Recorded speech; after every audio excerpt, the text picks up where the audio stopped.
Nah, hari ini saya mau bicara tentang salah satu aspek, salah satu bagian dari tubuh kita, kecil, panjangnya hanya beberapa sentimeter, dan kalau dipotong, ditimbang, beratnya itu hanya beberapa gram.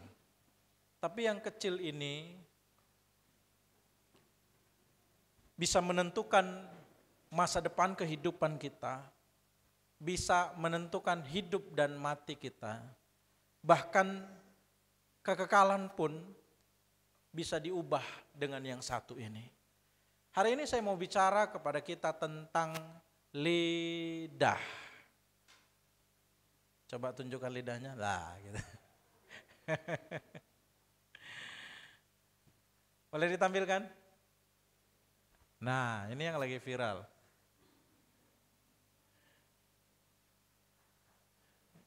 Saya nggak usah sebut nama-namanya. Bapak Ibu lihat di depan keadaan yang tidak baik menghampiri beberapa orang di antara mereka. Dan itu semua bermula dari perkataan yang tidak tepat di saat yang juga tidak tepat. Saya kasihan sebenarnya dengan yang paling sebelah sana tuh, yang cewek. Ya, sebenarnya dia hanya coba menjelaskan dari perspektif mereka, tapi sekalipun penjelasan itu mungkin benar, tapi karena disampaikan di saat yang tidak tepat, akhirnya itu menimbulkan kegelisahan, menimbulkan kemarahan, masyarakat menjadi emosi, dan itu mengakibatkan gelombang demonstrasi besar-besaran yang terjadi, yang juga kita lihat berujung kepada beberapa tindakan anarkis dan perusakan fasilitas-fasilitas umum. Kita berdoa supaya bangsa kita ini boleh semakin cerdas, termasuk dalam menyampaikan pendapat, dan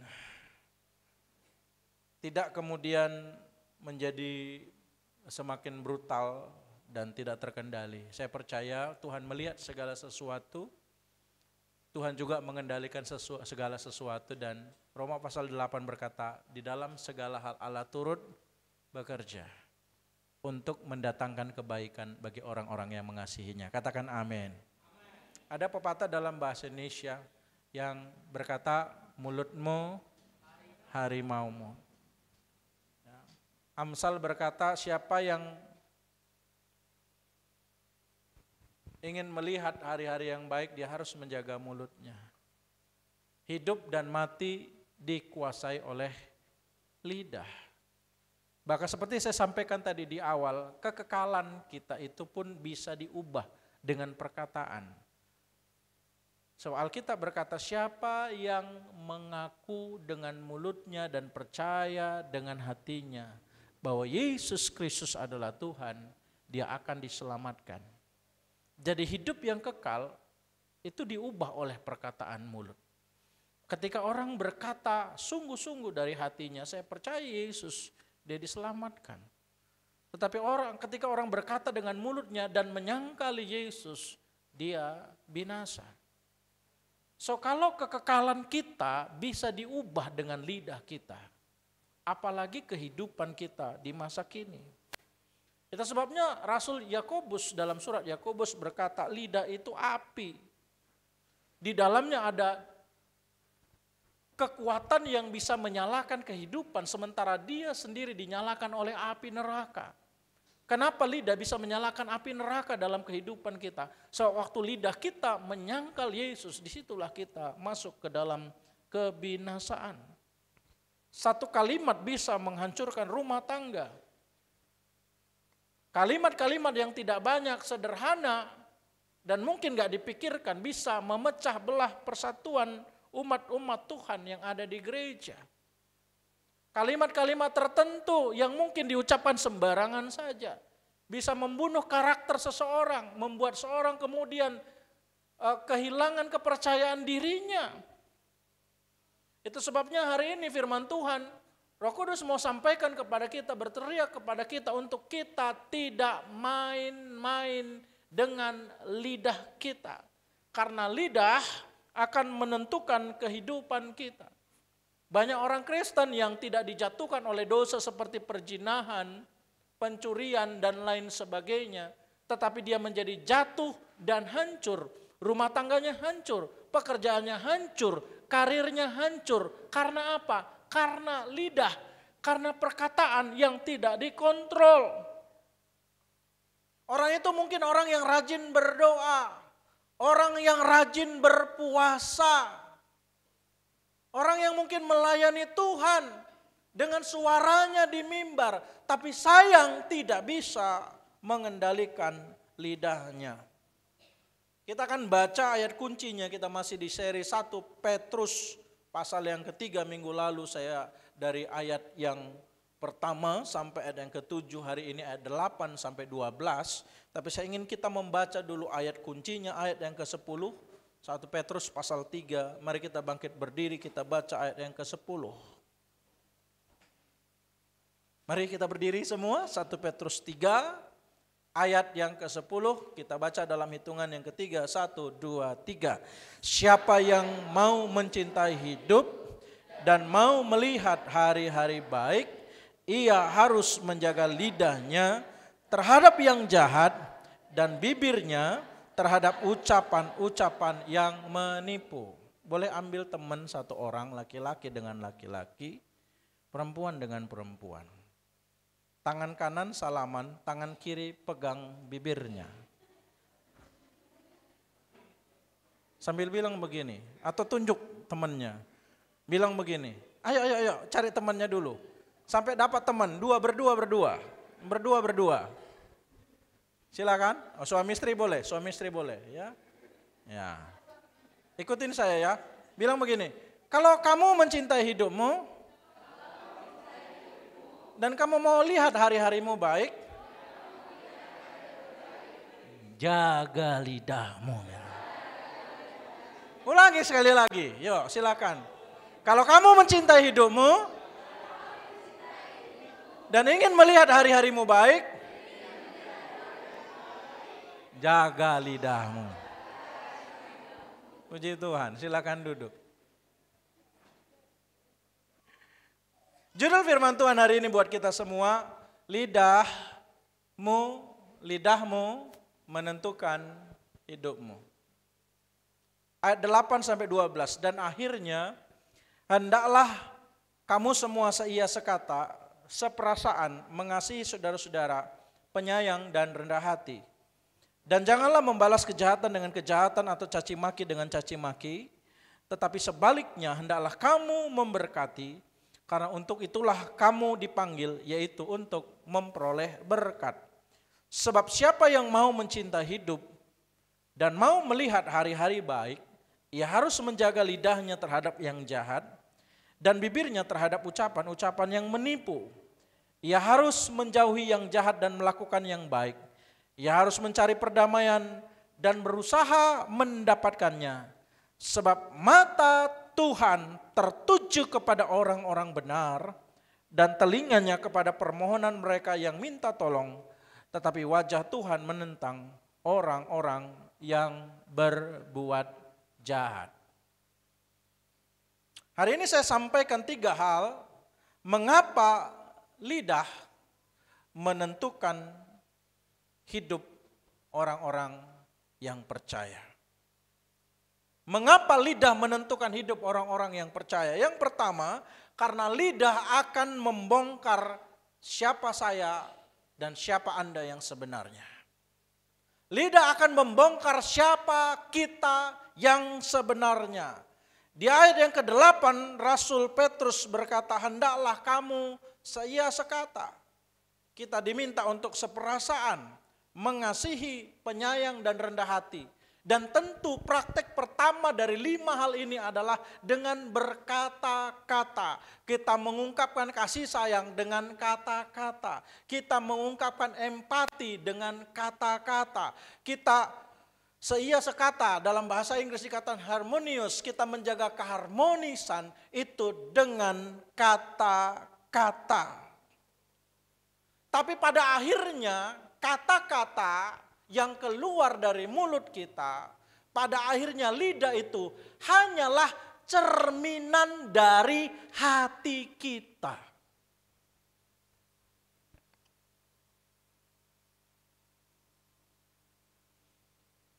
Biasanya apa yang keluar dari mulut berasal dari hati. Kalau hati kita benar, kalau hati kita bersih, kalau kita tidak menyimpan kesalahan orang lain, maka lidah kita akan bisa mengucapkan perkataan-perkataan yang membangun. Tapi kalau hati kita dipenuhi dengan iri, dengki, amarah, kecemburuan, kadang-kadang cemburunya pun tak beralasan, kesombongan, dan semua hal-hal yang gak benar di dalam hati itu pada akhirnya akan diekspos oleh lidah kita. Lidah kita pada akhirnya akan menunjukkan situasi hati kita yang sebenarnya, kendati pun orang tersebut pandai bersandiwara.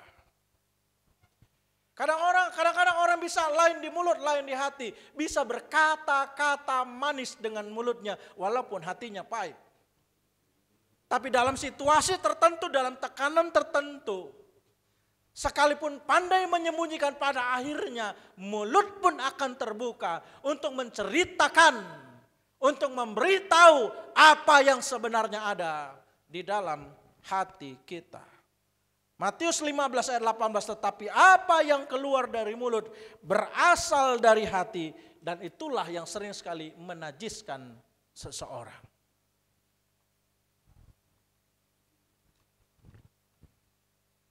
Bapak Ibu Saudara tahu spons untuk cuci piring?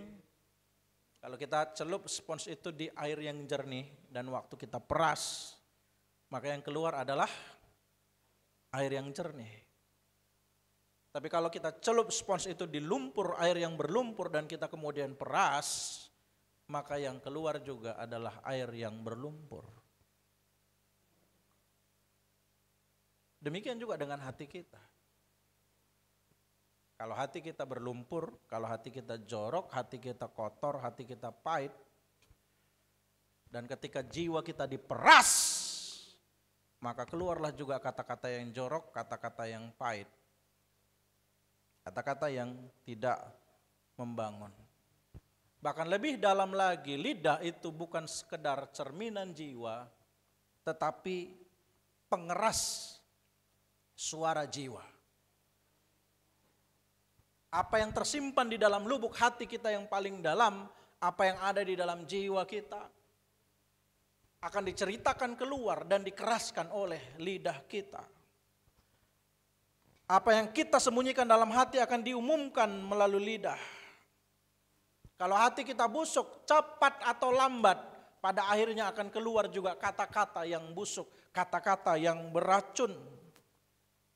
Mungkin orang bisa bersembunyi dengan berkata, aku sebenarnya hatiku baik, mulutku aja yang kasar. Ada orang bilang begitu kan. Kalian karena gak kenal aku sebenarnya hatiku baik, mulutku aja yang kasar. Firman Tuhan berkata, apa yang keluar dari mulut berasal dari dalam hati. Kenapa orang kata-katanya kasar? Karena hatinya pun kasar.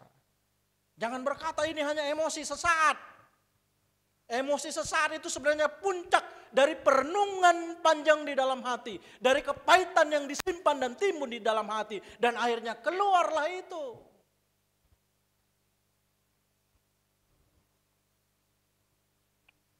Mari kita perhatikan kembali ayat yang ke-8. 5 hal diminta dari kita. Seia, sekata, seperasaan, mengasihi, penyayang. Satu lagi saya enggak merahin tadi. Rendah hati. Seia, sekata dalam bahasa Inggris. Terjemahan NASB pakai kata harmonious atau harmonis. Ya.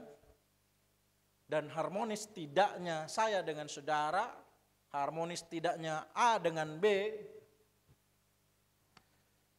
Pada akhirnya akan dibuktikan oleh lidah.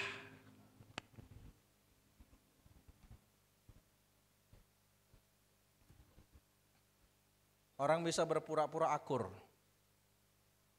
di depan Bapak Gembala. Tapi perkataan-perkataan yang menjalar kemana-mana akan mengekspos siapa kita yang sebenarnya. Orang yang suka gosip sebenarnya sedang mengekspos isi hatinya yang sebenarnya terhadap orang lain. Lidah akan membongkar apakah kita sungguh-sungguh mengasihi orang dan mampu menerima kelemahannya, sebab kasih itu menutupi segala sesuatu dalam 1 Korintus 13. Tapi orang yang kepahitan akan mengumbar segala sesuatu. Kalau lidah kita sibuk gosip, mengumpat, menyindir, berarti keharmonisan yang kita tunjukkan itu palsu semata.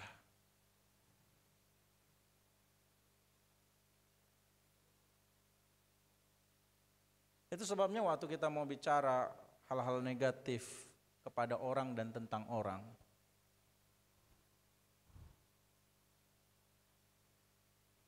coba pikirkan dulu, apa dampaknya kalau saya bicara ini. Sebenarnya kan waktu mau gosip, saya yakin ada alarm kok yang jeng gitu, jeng, gosip nih gitu ya.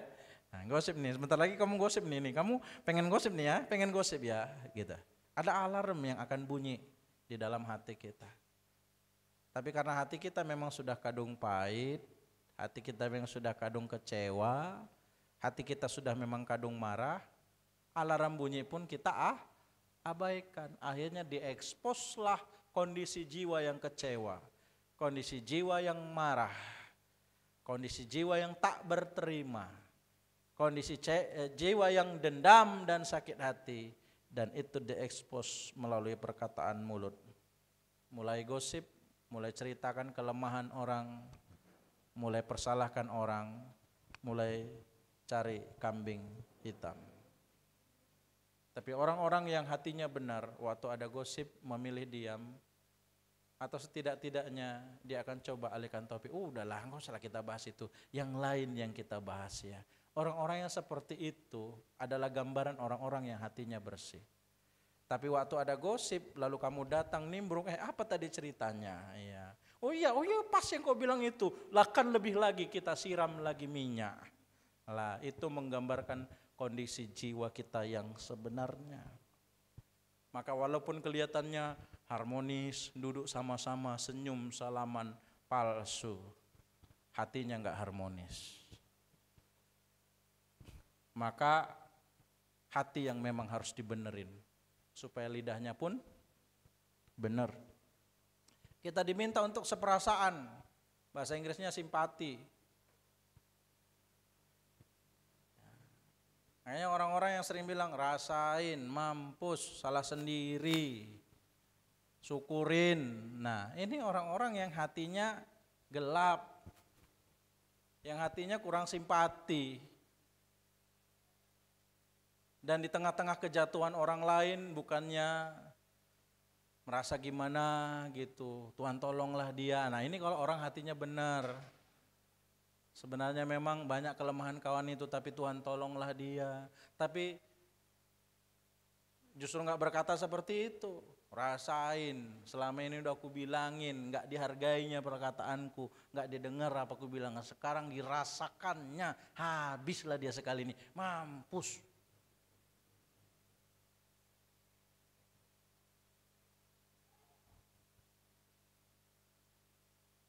Ketimbang berkata rasain, lebih baik berkata saya berdoa untuk kamu.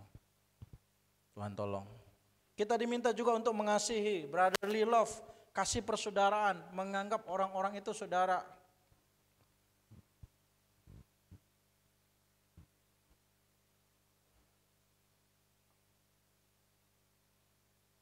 Kasih itu pada akhirnya bukan hanya teori tapi diuji lewat ucapan.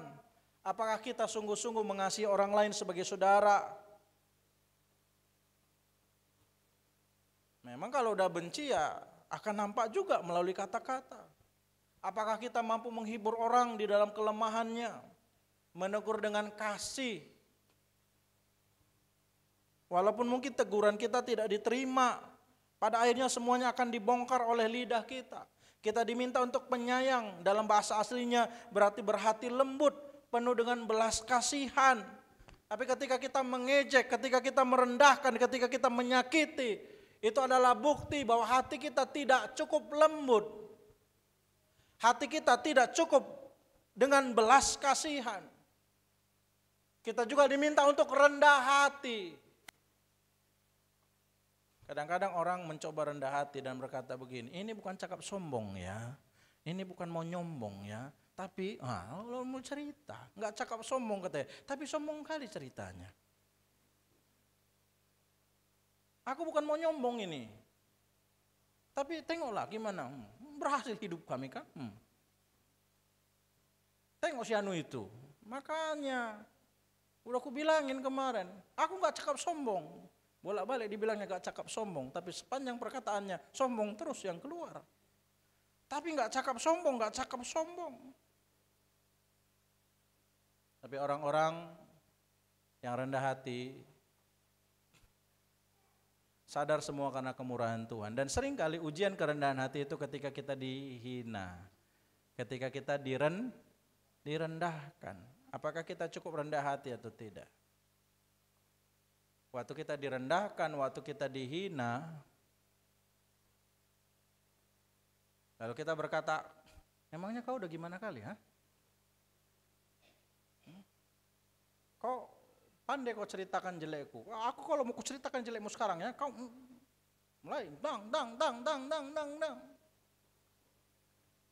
Lalu kita mulai menyalahkan orang lain, menyerang kelemahan-kelemahan orang lain. Karena orang lain pun menyerang kelemahan kita. Itu artinya kita tidak cukup rendah hati. Dan perkataan akan menentukan lidah kita. Karena pada akhirnya orang akan menilai kualitas kita. Siapa kita yang sebenarnya dari apa yang kita katakan. Apa yang kita keluarkan dari mulut kita.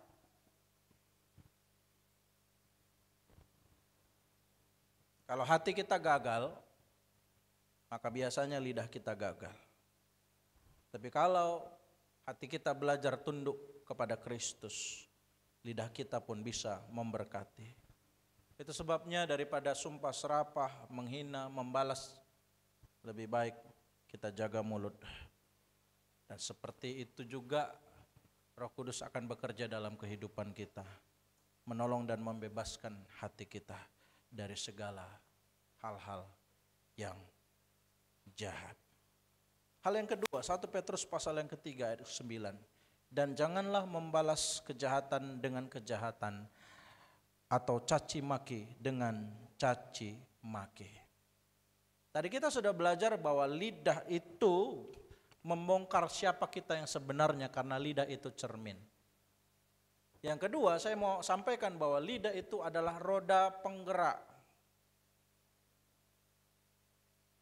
Roda adalah setir yang mengarahkan kehidupan kita. Jadi lidah bukan sekedar cermin, tapi lidah juga adalah setir. Ayat yang ke-9 Rasul Petrus menegaskan, jangan membalas caci maki dengan caci maki. Karena lidah bukan hanya urusan pribadi, tapi lidah juga urusan relasi, urusan hubungan. Itu sebabnya hal yang kedua, lidah menentukan arah hubungan.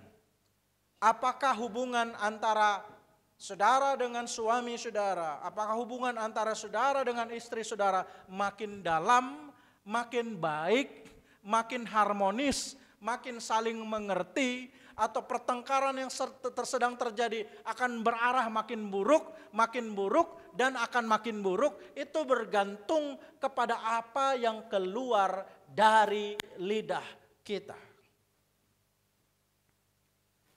Apakah persahabatan yang sedang di ujung tanduk akan benar-benar pecah dan hancur berantakan, atau persahabatan yang di ujung tanduk ini bisa membaik dan membaik? Dengar hari ini, itu hari ini akan dimulai dari perkataanmu.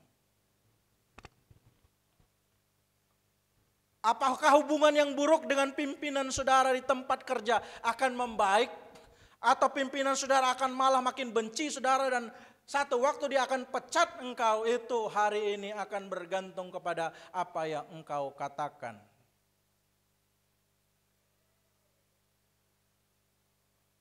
Apakah anak yang sudah kepahitan sama papa mamanya akan mengampuni papa mamanya atau akan semakin kepahitan? Itu akan bergantung kepada apa yang keluar dari lidah kita mulai dari sekarang.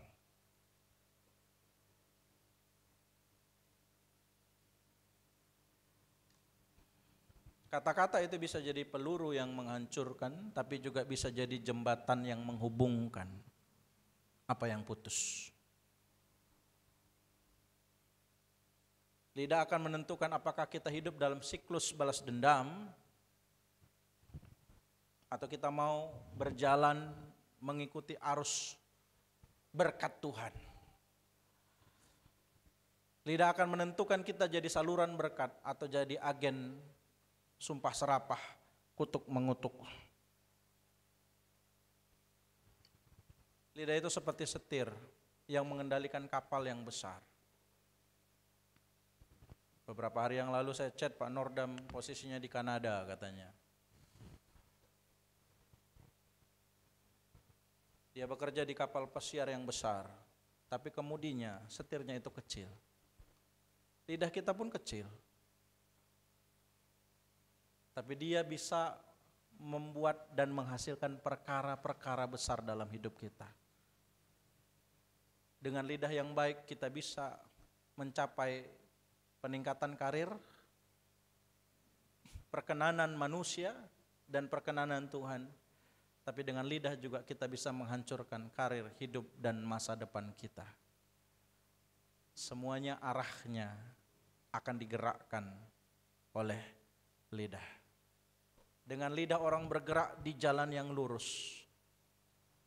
Dengan lidah juga orang sedang membawa hidupnya masuk ke dalam jurang. Kenapa?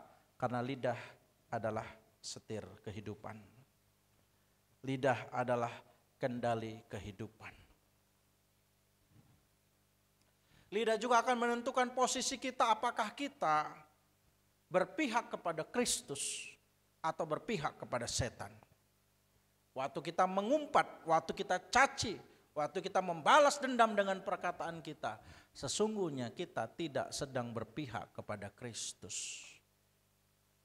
Tapi waktu kita mengampuni, waktu kita mengasihi dengan lidah kita, disitulah kita sedang mencondongkan arah kita kepada Kristus. Jadi menjaga arah lidah sangat penting.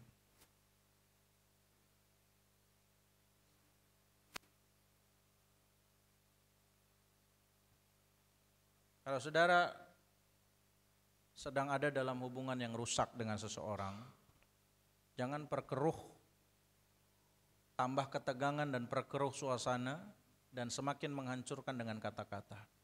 Mungkin kata-kata itu tidak saudara sampaikan kepada orangnya langsung, tapi kata-kata engkau sebarkan di luar sana.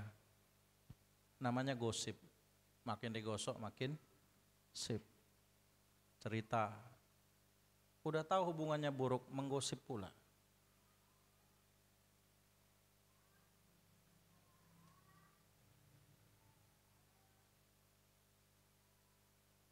Misalnya hubungan Arnis dengan Sally buruk. Ini misal. Setauku baik sih hubungan mereka, setauku.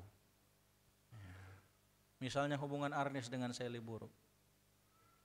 Tapi Arnis memperkeruh hubungan yang buruk ini dengan cerita kelemahan-kelemahan Sally di luar sana. Memang dia tidak sampaikan itu kepada Sally secara langsung, tapi dia ceritakan di luar sana. Perkataan menjalar kemana-mana, dan akhirnya sampai ke telinga Sally. Tadi Sally udah niat dengar firman mau mengampuni, tapi begitu dengar cerita dari Arnis, Sally dijelek-jelekkan. Batallah niat untuk mengampuni. Makin kepahitan, hubungan makin buruk. Saudara, kalau sadar hubunganmu dengan seseorang buruk, jangan perkeruh itu dengan kata-kata. Kita bisa membuat hubungan semakin damai dengan kata-kata, Tapi kita bisa membuat situasi makin keruh juga dengan kata-kata. Arahnya akan ditentukan oleh perkataan kita. Sebenarnya kadang-kadang untuk mengatasi sesuatu yang lagi memanas, sebenarnya hanya butuh 3 kata sederhana. Maafkan aku ya, udah selesai. Istri lagi merepet.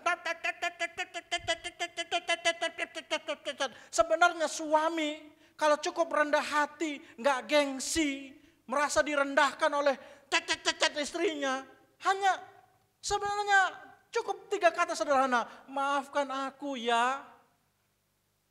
Kalau mau 4 kata, maafkan aku ya sayang, selesai. Tapi kadang-kadang kita tidak memilih yang sederhana itu. Kita memilih yang ribet. Dan akhirnya harus panggil Bapak Gembala, Ibu Gembala untuk mendamaikan. Harus datang satu gereja untuk mendamaikan. Akhirnya malu. Padahal tadinya sebelum semakin besar dan semakin melebar, hanya dengan berkata, maafkan aku ya, selesai.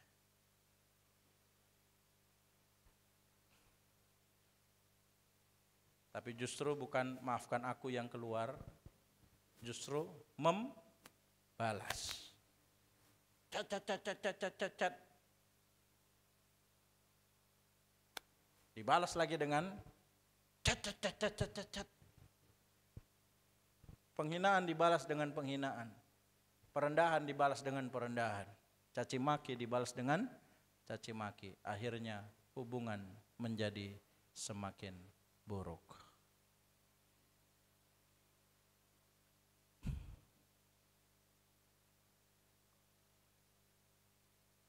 Saudara-saudara yang dikasihi Tuhan, ayat yang ke-10, kalau kita mau melihat hari-hari yang baik, kita juga harus menggunakan lidah kita dengan baik. Siapa yang mau mencinta hidup dan mau melihat hari-hari baik, ia harus menjaga lidahnya terhadap yang jahat dan bibirnya terhadap ucapan-ucapan yang menipu. Kenapa? Karena hal yang ketiga, lidah juga menentukan masa depan jasmani dan rohani kita. Jelas sekali Rasul Petrus berkata, kalau engkau mau melihat hari-harimu baik, engkau harus menjaga lidah.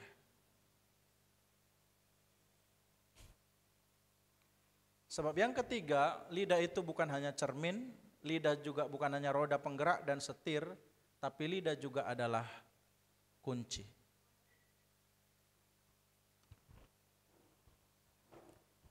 Kualitas hidup kita, apakah kita panjang umur, apakah hari-hari baik dan menjadi baik, apakah doa kita dijawab oleh Tuhan, apakah Tuhan berkenan kepada kita, apakah Allah memperhatikan kita.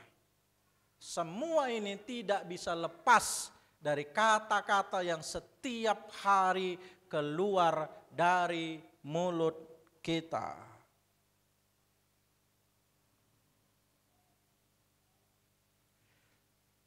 Sebab kehidupan yang baik itu bukan hanya soal kerja keras dan keberuntungan.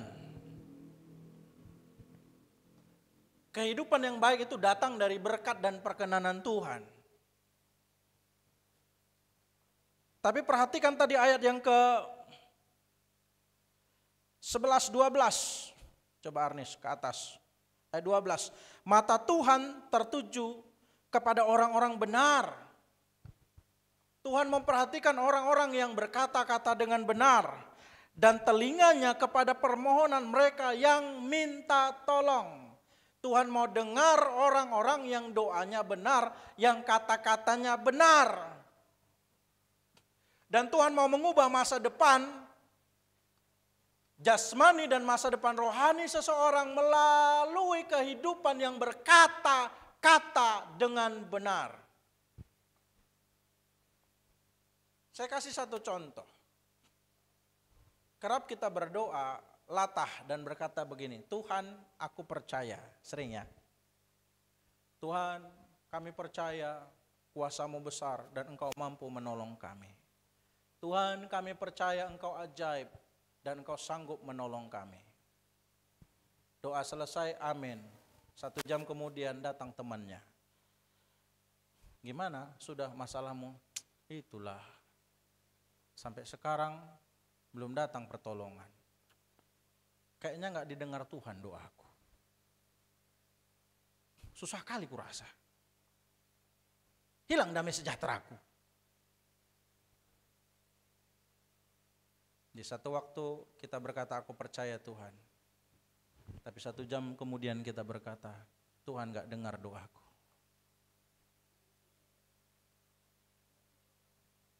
Maka sering sekali bukan Tuhan lambat, bukan Tuhan tidak menolong. Tapi kita sedang membatalkan dengan kata-kata kita apa yang Tuhan sedang kirimkan untuk kita sebagai jawaban doa. Kita cancel. Itu seperti orang panggil GoFood, GoFoodnya udah di tengah jalan, lalu kemudian kita cancel.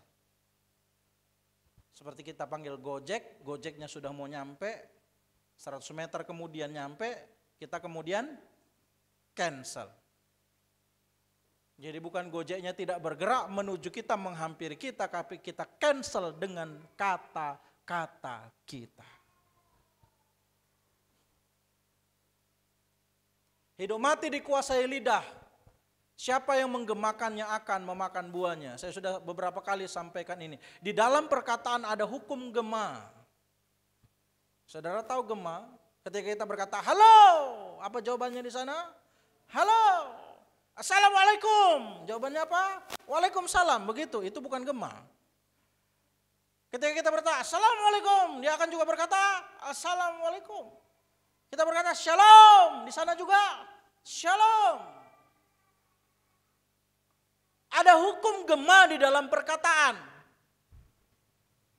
Sadarkah saudara, apa yang terjadi dalam hidup kita hari-hari ini, itu adalah hasil perkataan kita di masa lalu. Seberapa sering kita berkata, sial aku, habislah aku sekali ini, mampuslah sekali ini. Benar, mampus.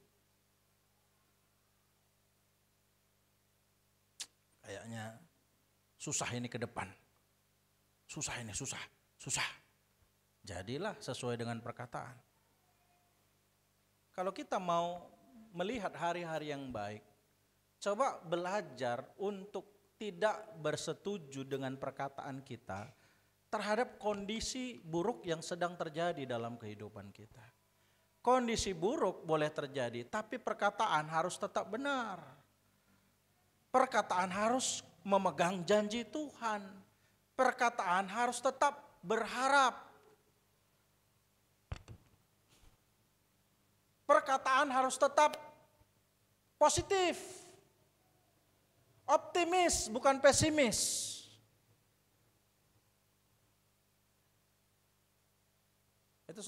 Itu sebabnya banyak sekali jawaban doa itu rusak karena pesimisme.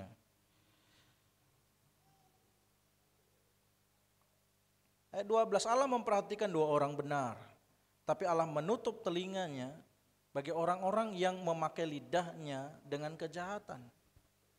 Lidah kita bisa membuka pintu surga, tapi lidah kita juga bisa membuat tembok penghalang doa dalam kehidupan kita.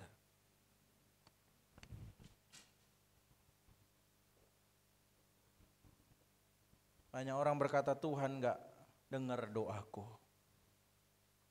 Tapi firman-Nya jelas berkata, mata Tuhan tertuju pada orang yang benar dan telinganya pada doa mereka. Berarti bukan Tuhan tidak tertuju, bukan Tuhan tidak mendengar doa. Tapi kita sedang cancel jawaban doa dengan kata-kata. Kalau mau lihat hari yang baik, mulai hari ini belajar perkatakan yang baik. Jangan sering-sering berkata buruk terhadap pasangan, terhadap anak, sekalipun kenyataannya begitu. Sekalipun mungkin buruk memang kenyataan. Tapi belajarlah sekali lagi untuk mulut kita tidak bersetuju dengan kenyataan buruk. Kalau kenyataannya baik, bersetujulah dengan mulut kita. Memang dasar kau ya, istri nggak tahu berterima kasih. Tiap hari bilang, istri tak tahu berterima kasih. Istri tak tahu berterima kasih. Nggak tahu diuntung. Besok-besok berubah memang. Benar-benar jadi istri yang tahu berterima kasih. Akhirnya kan pening sendiri. Memang kau yang nggak ada otakmu. Tiap hari bilang sama anaknya, nggak ada otakmu. Betulan jadi anak tak berotak. Tak lagi hormat sama orang tua. Saya baca artikel sih, ada status yang lewat di beranda Facebook saya. Ada seorang jenius dari China dan dia tamat S2 cum laude dan tergolong jenius. Tapi dia memutuskan untuk jadi pengangguran. Dan prinsip hidupnya begini. Menganggur dan tidak melakukan apa-apa dalam hidup adalah kunci kebahagiaan. Kenapa begitu? Karena dia mau balas dendam sama orang tuanya.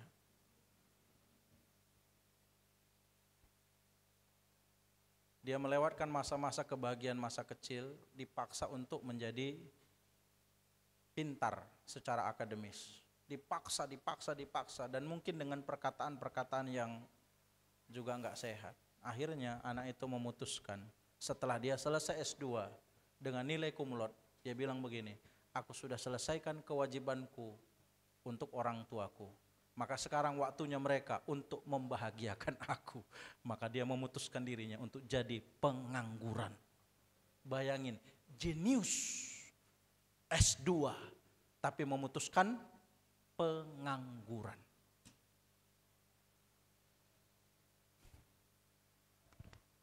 Mungkin waktu belajar, pakai otakmu, belajar yang baik kau. Pakai otakmu, gak ada otakmu. Akhirnya jadilah anak tak berotak. Akhirnya kita pun jadi gak berotak jadinya. Besok-besok. Susah menghadapi yang seperti itu. Maka perhatikan peringatan firman Tuhan. Siapa yang mau melihat hari-hari yang baik, jangan terus mengeluhkan keberadaan dan kehidupan kita dengan kata-kata negatif. Seberapa sering kita mengeluh dan mengeluh. Walaupun memang itunya kenyataan memang di depan mata. Tapi mengeluh tidak mengubahkan masa depan kita. Bersyukur yang mengubahkan. Berkata-kata yang baik. Mengucapkan firman. Mengucapkan janji Tuhan. Itu yang akan mengubah masa depan. Mengeluh tidak mengubah masa depan kita. Pesimis tidak mengubah masa depan kita.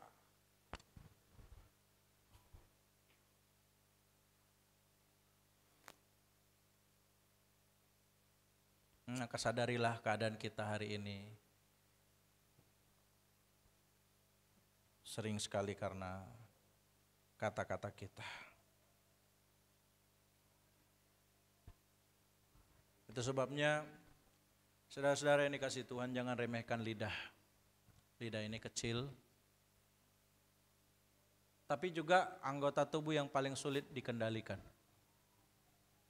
Surat Yakobus berkata kalau orang berhasil kendali lidah, dia akan bisa kendalikan seluruh hidupnya. Kenapa? Kalau kita mau tonjok orang dengan tangan kita perlu berpikir beberapa kali. Nanti kalau dia tonjok aku sanggup lawan enggak? Kalau kita mau tendang orang dengan kaki kita mungkin perlu berpikir beberapa kali. Kalau kita mau mencuri dengan kaki kita, dengan tangan kita perlu berpikir beberapa kali. Tapi sering sekali kita tidak perlu banyak berpikir untuk berkata-kata. Makanya ada istilah asbun, asal bunyi. Ngomong dulu baru mikir, ada orang yang begitu. Lebih baik mikir dulu baru ngomong.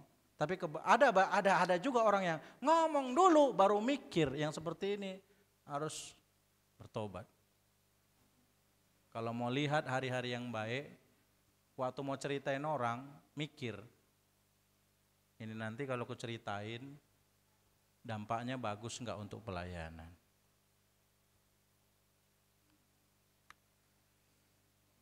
Kami makin satu atau makin chaos ini. Kalau mau lihat hari-hari yang baik, Kita harus kendalikan lidah kita. 3 hal hari ini kita sudah dengar. Lidah adalah cerminan hati. Dia akan ekspos keberadaan hati kita yang sebenarnya. Lidah adalah setir. Dia akan membawa arah kehidupan kita kepada kedamaian, kebahagiaan, pemulihan, atau justru kita semakin hilang sukacita, semakin tidak damai, semakin hancur, hidup kita masuk jurang. Lidah juga adalah kunci. Kunci berkat Tuhan, kunci untuk membuka anugerah Tuhan. Waktu kita berdoa dengan iman ada anugerah Tuhan. Atau justru kita sedang membatalkan doa-doa kita dengan perkataan kita. Kiranya mulai hari ini semua, Bapak, Ibu, anak-anak muda, gunakan lidah dengan hati-hati. Lidah bisa membuat pelayanan ini semakin kuat, tapi lidah juga bisa menggerogoti pelayanan ini tanpa kami pemimpin menyadarinya. Gunakan lidah dengan hati-hati. Alkitab banyak bicara tentang lidah karena lidah itu penting. Pakai lidah untuk membangun, pakai lidah dengan rendah hati, maafkan aku ya. Kalau ada hubungan yang buruk, belajar minta maaf. Datang, maafkan aku ya, selama ini aku gosipin kamu. Supaya selesai, supaya damai. Tapi setelah itu jangan gosip lagi. Jangan cuma minta maaf, besok gosip lagi. Maafkan aku ya, aku selama ini ceritain kamu. Supaya selesai, supaya gak capek kita. Hidup mati dikuasai lidah. Siapa yang menggemakannya akan memakan buahnya. Siapa yang mau melihat hari-hari yang baik harus memperhatikan perkataannya. Jangan lidahnya jahat, jangan lidahnya menipu. Biarlah kita menggunakan lidah kita untuk memuliakan nama Tuhan.